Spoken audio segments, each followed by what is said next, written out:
there she is. Oh, what fun this was.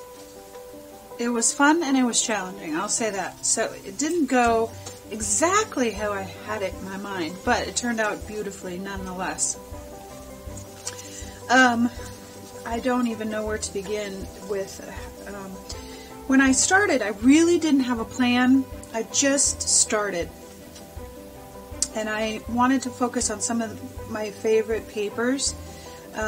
So let me just scooch this off of here. We'll talk about the ribbon in a minute. But you saw my duct tape. First of all, let's start from the beginning.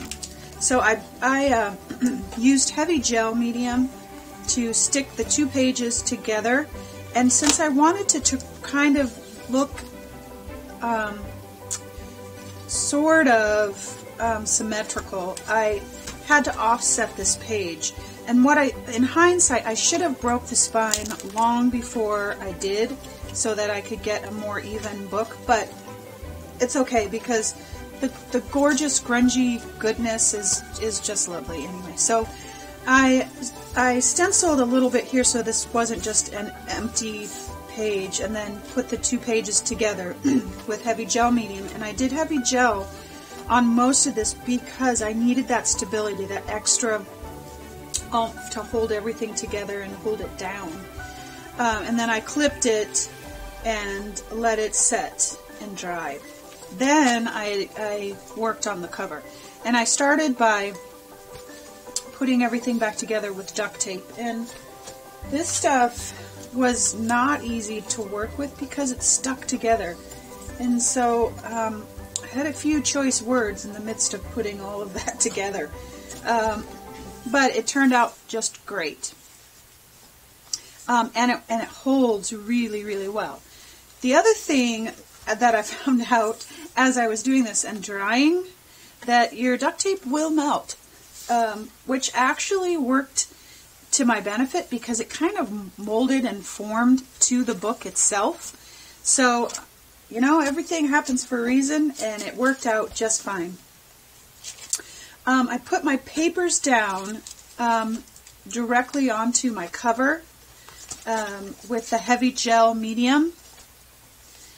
And then I put gel medium over the duct tape because I didn't want it to necessarily look like duct tape, and it was that shiny, this really super shininess, and I did not want that. I wanted it to be matte and grungy and all those kinds of things. And so I put matte medium over the duct tape. Worked like a charm. Looks lovely. And so papers, gel medium. This little, and I used a lot of the accent papers were from this pack that was in my stash that I actually got, I think, gifted to me. And it's by Prima Marketing. So I don't know, let's see, it just says 6x6 collection. Anyway, so that's a lot of these papers.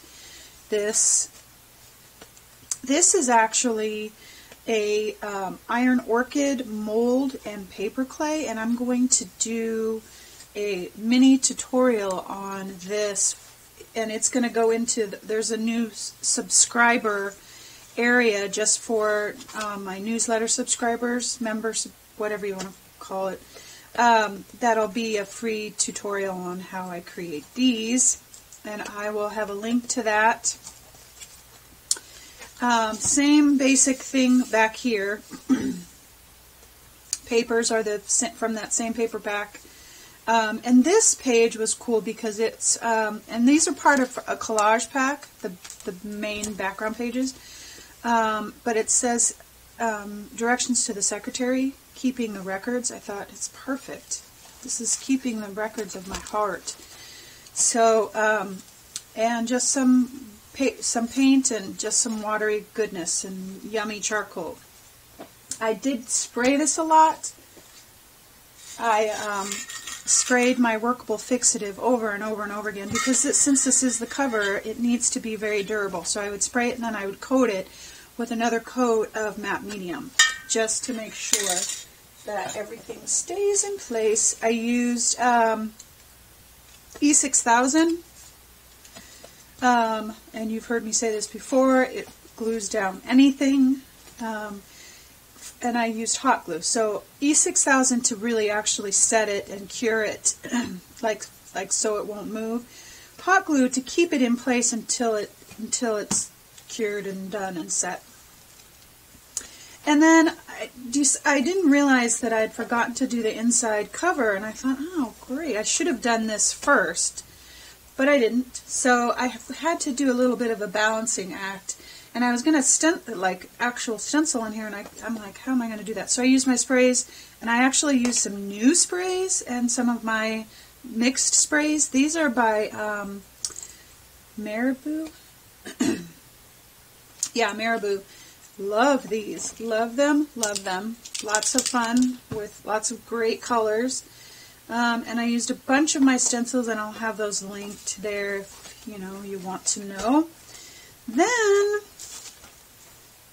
I took just some ribbon from this ribbon's pretty old, most of it's pretty old, and I just laid it down and sprayed some sprays on there because they looked too new and beautiful, and I wanted to grunge it up a bit. So I just laid it down on some parchment paper and sprayed it with some regular sprays, and then I sprayed it with walnut ink. And then hit it with the heat tool and just kind of let it dry. And then added some fun little rustic, grungy goodness on there. And that'll keep it closed and in its place and pretty. And I just positively love it. I didn't have a plan. It just kind of came together.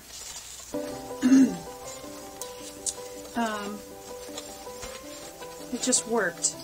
And so, and this says sacred, and this is, our journals are sacred. They're a place to just really get a lot of things out, be creative, be alone, be with ourselves, and really just kind of trust the journey. All right, loves, we did it. It's done. It's beautiful. I will see you next week, and we will start a new journal.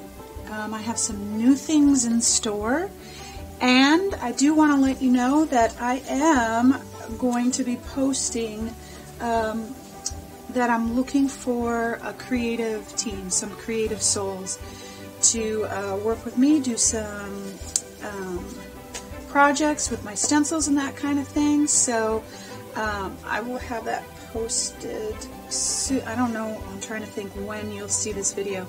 It might already be posted, but if you are interested or you know of somebody that would like to be part of a creative venture with me, I would love to hear from you. You can email me. And I think that is all I needed to cover. If you liked my videos and you really enjoy it, hit the like button down below and subscribe to the channel. All right, loves, I'll see you next week.